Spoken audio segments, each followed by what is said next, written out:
안녕하세요. 바란이한교회 전재훈 목사입니다.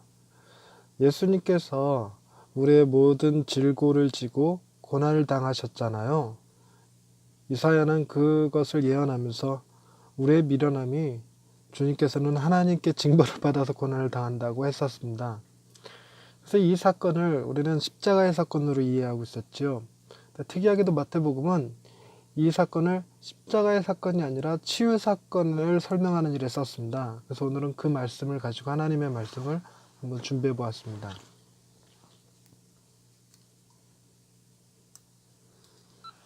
샬롬, 하나님의 평강이 삶에 가득하시기를 기원드립니다. 성경의 축소판이라고 불리는 이사야서에서 오실 메시아에 대해 53장 4절에는 다음과 같은 기록이 있습니다. 그는 실로 우리의 질고를 지고 우리의 슬픔을 당하였거늘 우리는 생각하기를 그는 징벌을 받아 하나님께 맞으며 고난을 당한다 하였노라. 아멘. 여기서 그는 예수님을 의미하죠. 그분이 우리의 모든 죄악을 짊어지고 십자가 위에 죽으시는 것을 예언한 말씀이라고 알려져 있습니다. 하지만 마태복음은 이 말씀을 십자가 사건을 설명하는 일에 쓰지 않고 치유 사건을 설명하는 일에 인용했습니다. 마태복음 8장 17절입니다. 이는 선지자 이사야를 통하여 하신 말씀에 우리의 연약한 것을 친히 담당하시고 병을 짊어지셨도다 함을 이루려 하심이더라. 아멘. 예수님이 베드로의 집에 들어가셔서 열병으로 누워있던 베드로의 장모님을 고치셨지요. 그러자 많은 사람들이 귀신 들린 자와 병든 자들을 주님께 데려왔고 주님은 그들 모두를 치료하셨습니다. 마태복음은 이러한 주님의 치유 사역을 설명하기 위해 이사야의 말씀을 인용했던 것입니다.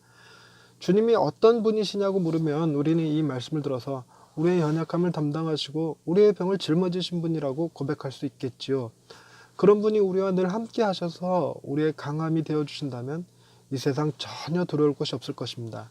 하지만 우리는 살면서 실제로 이런 일을 경험하기는 매우 어렵지요. 간혹 어떤 사람들이 하나님의 은혜로 병이 나았다며 간증하는 것을 들을 때가 있기는 합니다. 그러면 왜 우리는 주님은 어떤 이들의 연약함과 질병은 대신 담당해 주시면서 나의 연약함과 우리 가족의 질병에 대해서는 외면하시는지 속상할 때가 있습니다. 저희 부모님은 시각장애인이셨고 저는 심장병 환자였습니다. 그리고 제 딸아이는 척추장애를 가지고 태어났지요. 저희 가족의 연약함은 우리의 신앙과 별 관계가 없었고 우리의 질병은 여전히 우리를 힘들게 하고 있습니다. 그래서 저는 마태복음의 저자가 설명하듯 실제 질병에 대한 주님의 묘사로 이해하기보다 우리의 죄악을 십자가에서 담당해 주시는 예언으로 이해하는 것이 훨씬 더 편합니다. 그러나 질병을 대신 짊어지신 주님에 대한 믿음이 지금도 동일하게 역사하는 사건이 아니더라도 그로 인해 제 믿음이 흔들리지는 않았습니다. 이순신 장군이 이 시대의 핵 문제를 해결해 주지 못한다 하더라도 이순신 장군을 향한 존경의 마음은 전혀 변함이 없듯이 주님께서 이 땅에 계실 때 행하신 일들이 오늘날 내 삶에서 동일하게 일어나지 않는다 하더라도 주님을 향한 사랑에는 전혀 변함이 없었지요. 여전히 어떤 이들에게라도 기적 같은 치유를 주시는 하나님을 찬양할 뿐입니다. 주님이 십자가에 죽으시고 부활하신 후 40일을 제자들과 함께 계시다가 하늘로 승천하셨습니다. 그 이후로 사람들은 여전히 아프고 힘든 삶을 살았죠. 더러 사도들이 주님께서 행하셨던 치유를 동일하게 행하기도 했고 많은 사람들을 고쳐주긴 했지만 그렇다고 해서 이 땅에 질병이 사라진 것은 아니었습니다. 사도들 자신도 질병에 노출되어 있었으며 심지어 바울은 자신의 질병을 사단의 사자로 묘사하기도 했지요. 우리의 질병보다 더욱 중요한 것은 우리의 연약함이 만들어낸 우리의 죄악입니다. 시대가 발전하면서 과학의 힘으로 혹은 의술의 도움으로 주님이 이 땅에 계셨을 때보다 더 많은 사람들에게 더 큰 혜택이 주어지고 있죠. 그러나 아무리 세상이 발전한다고 해도 인간의 죄가 사라지지 않고 인간의 연약함은 여전히 우리의 질고를 만들어내고 있습니다. 이 땅에서 건강한 삶을 바라지 않는 것은 아니지만 가장 기대하는 것은 이 땅이 아니라 우리를 인도하시는 그 땅이 아픔과 슬픔이 없는 땅이기를 원합니다. 그리고 그런 새하늘과 새 땅에 우리가 들어갈 수 있도록 우리의 모든 죄가 용서받았기를 원하죠. 주님이 만약 여전히 이 땅에 계셨다면 그리고 아픈 사람들을 보셨다면 결코 외면하지 않으시고 모든 질병을 치료하시고 그 신사를 들린 사람들을 고치셨을 것임이 틀림없습니다. 그러나 주님이 한두 사람 혹은 한 지역의 사람들을 모두 고친다고 해서 다시 아프거나 고통스러운 일이 없을 것이라는 보장은 없습니다. 그보다 더 나은 세상을 예비하시고 우리를 그곳으로 인도하시기 위해 십자가를 지시는 일은 시대와 공간을 뛰어넘어 주님을 믿는 모든 이들에게 산소망이 되어주시지요.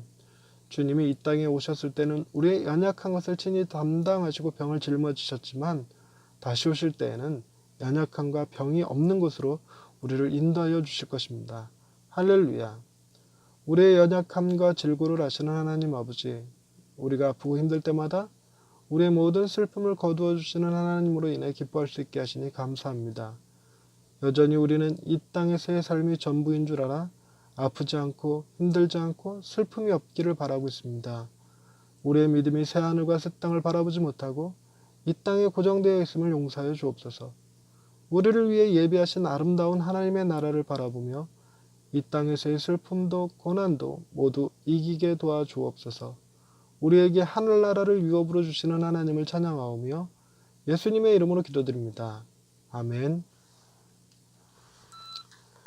과학은 발전하고 사람들은 여러 가지 질병으로부터 안전한 시대를 살고 있기는 합니다만 여전히 이 시대가 유토피아다, 이 시대가 이 나라가 이 땅이 하나님의 땅이다 라고 고백하기에는 인간의 죄가 여전히 사라지지 않고 있지요. 서로 분열하고 다투고 싸우는 일, 그리고 배고프고 아프고 그리고 피곤하고 또는 욕심이 생기고 하는 육체를 여전히 지니고 있는 한 우리는 우리의 질고로부터 자유롭지 못할 것입니다. 가장 좋은 것은 우리가 이 육체를 벗어버리고 주님이 영화롭게 하신 그 육체를 다시 입고 그 하늘과 그 땅에서 새 하늘과 새 땅에서 살아가는 것이 가장 완벽한 것이라고 느껴집니다. 그 나라와 그 땅을, 그 나라와 그곳을 이 땅에서 이룰 수 있다면 제일 좋겠지만 그렇지 못한다 할지라도 우리가 그곳에 갈 수 있음에 희망이 있고 기쁨이 있습니다. 다소 오늘 힘든 삶을 사셨다 할지라도 우리에게 예비되어진 거룩한 나라, 그 땅을 생각하면서 하루하루 잘 견디실 수 있기를 바랍니다. 감사합니다.